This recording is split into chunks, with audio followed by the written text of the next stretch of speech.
Friends, मैं हूं जगदीप पासवान उर्फ आपके अपने जग्गू भैया। स्वागत है एक बार फिर से आपका अपने YouTube channel echo with Jaggu में। तो पिछले वीडियो में हम लोगों ने फ्योल भाई साहब के 14 प्रिंसिपल्स हम लोगों ने डिस्कस करे थे। आज के इस वीडियो में हम लोग टेलर के साइंटिफिक प्रिंसिपल्स ऑफ मैनेजमेंट को समझेंगे। तो चलिए जल्दी जल्दी से एकदम बहुत ही कम टाइम में हम लोग आज कंप्लीट करेंगे scientific principles of management given by F W. Taylor. चलिए देखते हैं जल्दी से। तो टेलर का जो पहला प्रिंसिपल है, ठीक है, एफ.डब्ल्यू. टेलर ने जो पहला साइंटिफिक प्रिंसिपल, ध्यान रखेंगे, फ्योल ने दिया था प्रिंसिपल्स ऑफ मैनेजमेंट और टेलर भैया ने दिया है साइंटिफिक प्रिंसिपल्स ऑफ मैनेजमेंट। ठीक है, ध्यान रखिएगा इस चीज को। तो पहला जो प्रिंसिपल है इन्होंने दिया वो है science not rule of thumb. Science not rule of thumb. इस प्रिंसिपल का मतलब क्या है कि उन्होंने क्या बोला कि जो भी काम देंगे, ठीक है, किसी भी एम्प्लॉय को कोई भी अगर काम दे रहे हैं तो उसको ना अपना एक्सपीरियंस के तौर पे या इंट्यूशन के तौर पे नहीं करवाना, मतलब जबरदस्ती नहीं होना चाहिए कि हाँ हमको 8 घंटा लगा था तो सामने वाला को भी 8 घंटा लगेगा, इस तरह से नहीं करना। मतलब अगर कोई काम दिया गया है तो उसको साइंटिफिक इंक्वायरी के थ्रू करना है। कैसे करना है? साइंटिफिक इंक्वायरी के थ्रू। क्या लिखा हुआ? Not on intuition. ठीक है, नॉट ऑन इंट्यूशन। इंट्यूशन का मतलब क्या? कि किसी के पीछे हम लोग क्या फैक्ट है, ठीक है, वो सब बिना पता किए बस ऐसा ही बोल देते हैं कि हाँ इस काम को करने में 8 घंटा लगेगा, ठीक है, 4 लोग लगेंगे, ठीक है। तो मतलब यहाँ पे क्या कर रहे हैं, बिना फैक्ट्स पता किए हुए अपने एक्सपीरियंस वगैरह के तौर पे क्या होते हैं, काम को करवाते हैं। उसको बोलते हैं रूल ऑफ थंब। उसको क्या बोलते हैं? Rule of thumb. मतलब किसी भी काम को ना बिना साइंटिफिक इंक्वायरी किए करना क्या कहलाता है? Rule of thumb. लेकिन टेलर ने क्या बोला कि रूल ऑफ थंब को फॉलो नहीं करते हुए क्या करना, हर चीज को साइंटिफिकली करना है। ठीक है, कि आप पहले क्या कीजिए कि अप्रोच कीजिए, ठीक है, साइंटिफिकली क्या कीजिए, अप्रोच कीजिए कि अगर मान लीजिए किसी जॉब को करने के लिए 8 घंटा लग रहा है, किसी काम को करने के लिए क्या लग रहा है? 8 घंटा लग रहा है। तो आखिर ये कैसे डिसाइड करना? ये आपको 8 घंटा लगा, ठीक है। अब आप जिसको दे रहे हो उसका कैपेबिलिटी अलग हो सकता है, काम करने का तरीका अलग हो सकता है ना। तो जरूरी नहीं कि अगर आपको 8 घंटा लग रहा है तो उस इंसान को भी 8 घंटा ही लगे। तो इस तरह से काम नहीं करवाना। तो काम कैसे करवाना है? बोला गया थिंकिंग बिफोर डूइंग। कुछ करने से पहले क्या करना है? सोचना है। कुछ करने से पहले क्या करना है? सोचना है। तो आखिर कैसे काम देना है? ठीक है, टाइम स्टडी को फॉलो करके। इसको फॉलो करके टाइम स्टडी। ठीक है, मान लीजिए 10 वर्कर है, 10 वर्कर को डेली एक काम करवा रहे हैं, ठीक है। तो हम लोग क्या कर रहे हैं ना, काम डेली इसको करवा रहे हैं, करते करते करते उसका टाइम को क्या करेंगे? ऑब्जर्व करेंगे। ठीक है, मान लीजिए एक डायरी ले लिया और उसमें क्या कर रहे हैं? ऑब्जर्व कर रहे हैं कि इतना लगा, इतना लगा, इतना घंटा लगा, इतना घंटा लगा। फाइनली एक एवरेज टाइम निकालते हैं। क्या निकालते हैं? Average time. यही स्टैंडर्ड टाइम होता है। यही क्या होता है? Standard time. तो यहाँ पे हम लोगों ने क्या किया? बार बार प्रैक्टिस करवाया, उसको नोटिस करा, तब जा करके स्टैंडर्ड टाइम फिक्स किए, जबरदस्ती नहीं किए। तो किसी भी चीज को साइंटिफिकली अप्रोच करने के लिए टेलर बोलते हैं। इसलिए बोला गया कि रूल ऑफ थंब को नहीं यूज करना है, किसी भी चीज को साइंटिफिक इंक्वायरी के थ्रू करवाना है। That is called science not rule of thumb. Clear है यहां तक? तो सेकेंड प्रिंसिपल जो कि हमारे टेलर भैया ने दिए हैं वो है harmony not discord. Harmony not discord. तो हार्मोनी का मतलब क्या होता है? क्या लिखा हुआ है? With mutual give and take and proper understanding. मतलब किसी भी काम को ना सहमति से करना, अंडरस्टैंडिंग के साथ करना, मिलकर करना ही क्या कहलाता है? हार्मोनी। तो टेलर ने क्या बोला? आपको पता है कि हर ऑर्गेनाइजेशन में ग्रुप बटा हुआ रहता है, 2 ग्रुप रहता है, जनरली मान लिया जाता है। एक होता है वर्कर का ग्रुप, वर्कर्स ग्रुप, ठीक है, और एक है मैनेजर्स ग्रुप, ठीक है। तो अक्सर ना इन दोनों में आपस में बहुत बार नहीं बनता है, ठीक है। वर्कर्स को लगता है कि ये लोग को कम पेड किया जा रहा है, काम कराया जा रहा है ज्यादा, और मैनेजर्स को क्या लगता है कि workers are good for nothing, ठीक है। मतलब ये लोग से सिर्फ काम ही करवाना है और कुछ हमको से मतलब नहीं है। तो टेलर ने सजेस्ट किया कि ये जो एटीट्यूड है, ये जो थिंकिंग एक दूसरे के बारे में, इसको चेंज करना है। इसको क्या करना है? चेंज करना है। तो इसलिए उन्होंने बोला कि डिस्कॉर्ड जो होता है, डिस्कॉर्ड का मतलब होता है लैक ऑफ अंडरस्टैंडिंग, ठीक है।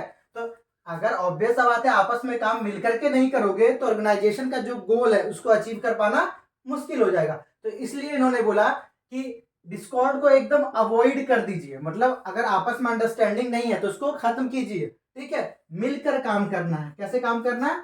मिलकर काम करना है। तो टेलर ने क्या सजेस्ट करा? मेंटल रेवोल्यूशन पे। किस पे?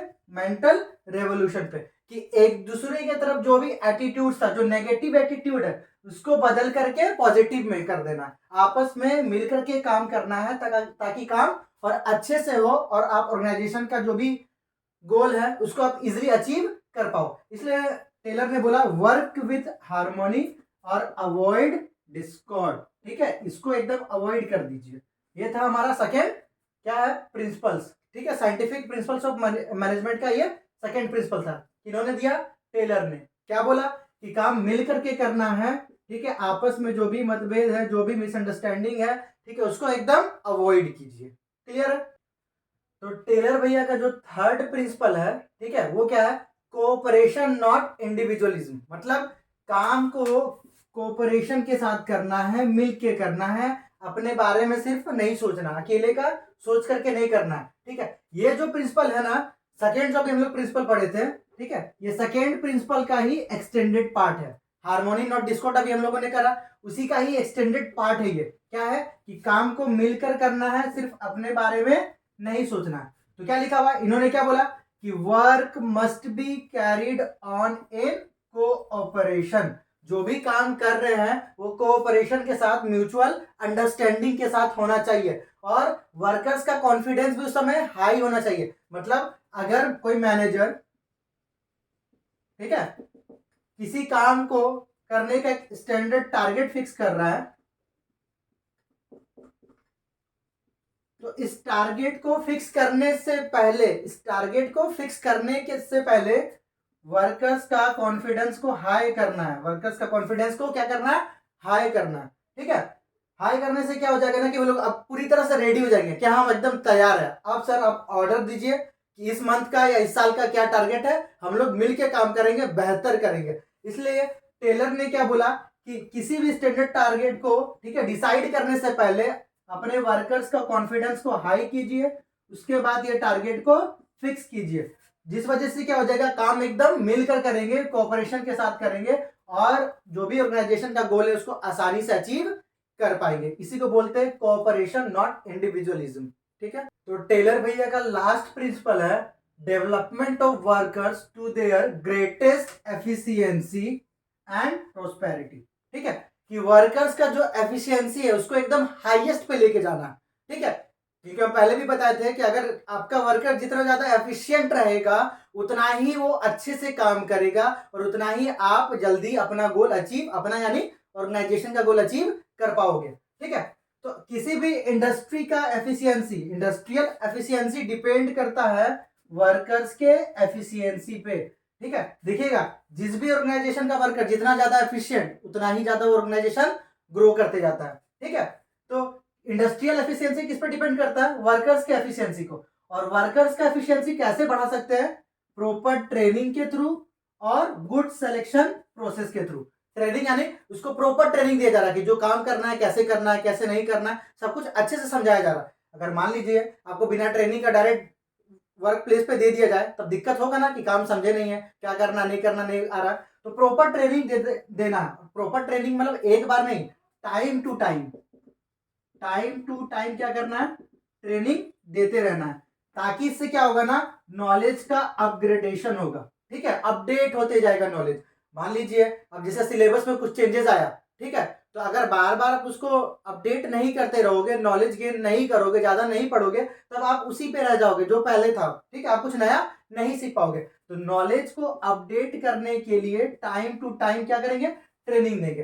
टाइम टू टाइम ट्रेनिंग से क्या हो जाएगा? एफिशिएंसी लेवल बढ़ जाएगा। ठीक है, और क्या हुआ कि गुड सिलेक्शन प्रोसेस होना चाहिए, कि अगर आप अपने इंडस्ट्री के लिए जो भी वर्कर्स सेलेक्ट कर रहे हैं, तो उसको अच्छे से सिलेक्शन करना है। ऐसा नहीं किसी को भी उठा लेंगे, प्रॉपर क्वालिफिकेशन और कैपेबिलिटी के हिसाब से सिलेक्शन करना है। ठीक है, अब मान लीजिए हमको एकदम भी बहुत ही ज्यादा एफिशिएंट वर्कर चाहिए, बहुत ज्यादा नॉलेजेबल पर्सन चाहिए, ठीक है, पर आप ऐसे ही किसी को भी उठा लोगे, तब आपका काम अच्छे से नहीं हो पाएगा। तो उसको क्वालिफिकेशन के आधार पे, कैपेबिलिटी के आधार पे क्या करना है? सिलेक्शन करना है। तो प्रॉपर ट्रेनिंग और सिलेक्शन से एफिशिएंसी बढ़ता है, और एफिशिएंसी बढ़ेगा तो इंडस्ट्रियल एफिशिएंसी भी बढ़ेगा। इसी को बोलते हैं कि development of workers to their greatest efficiency and prosperity, जो कि था लास्ट प्रिंसिपल, याद रखेंगे साइंटिफिक प्रिंसिपल है किसका, टेलर का। क्लियर है यहां तक?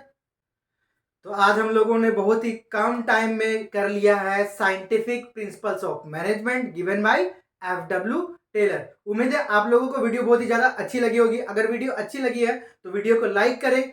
जल्द ही मिलेंगे आपसे अगले वीडियो में। अभी तक अगर आप लोगों ने चैनल को सब्सक्राइब नहीं करा है तो जल्दी जल्दी से सब्सक्राइब कर दो। मिलते हैं आपसे अगले वीडियो में, तब तक के लिए take care, keep smiling and जय हिंद।